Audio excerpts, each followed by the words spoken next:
Today I'm going to teach you how to make a basic bone broth chicken soup. So for today's soup, I have some carrots, some celery, some grated ginger, allspice, pepper, minced garlic, a pot, some water, some apple cider vinegar, a little Tabasco for some heat. I also have an onion, and I'm going to finely chop that onion to go in to the soup.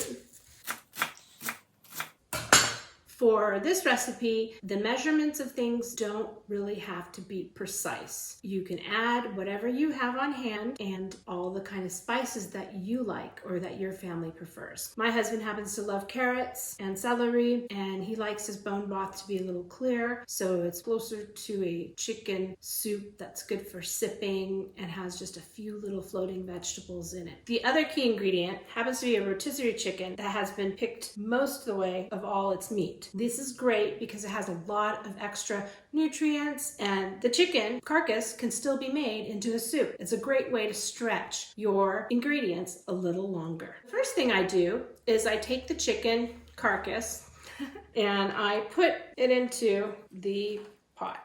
The whole thing. Just drop it in there. That's all you need to do.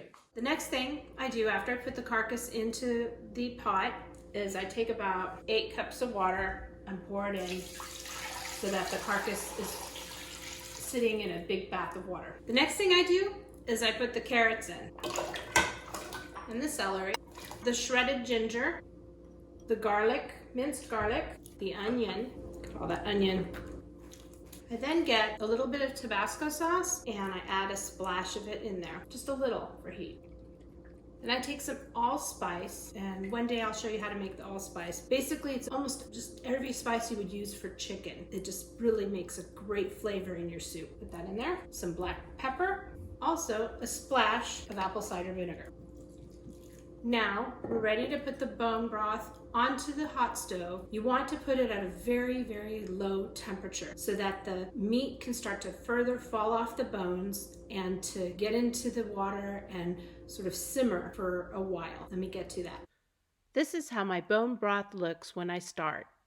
It's colorful, aromatic, and it's gonna taste so, so good. Be sure to cover your bone broth and simmer it under a very low temperature. It's gonna be awesome. The bone broth is now simmered for a few hours. The next step is to take the bones out of the bone broth. Basically, you want to separate the meat from the bones.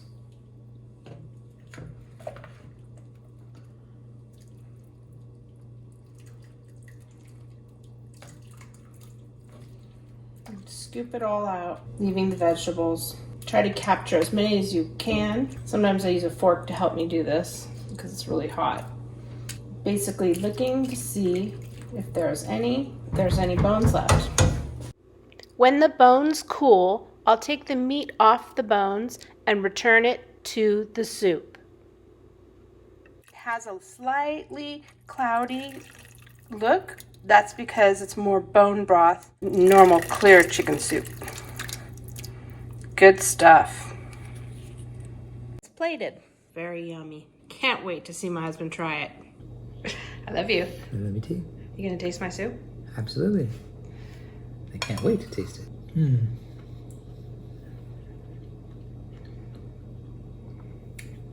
Very good. I like the way the veggies are not too soft, but not too hard.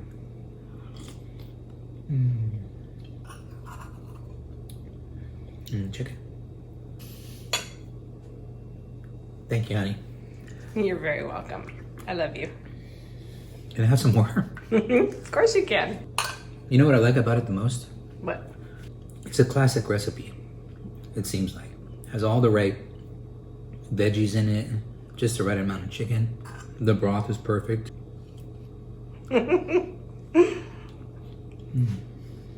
Good soul food, huh?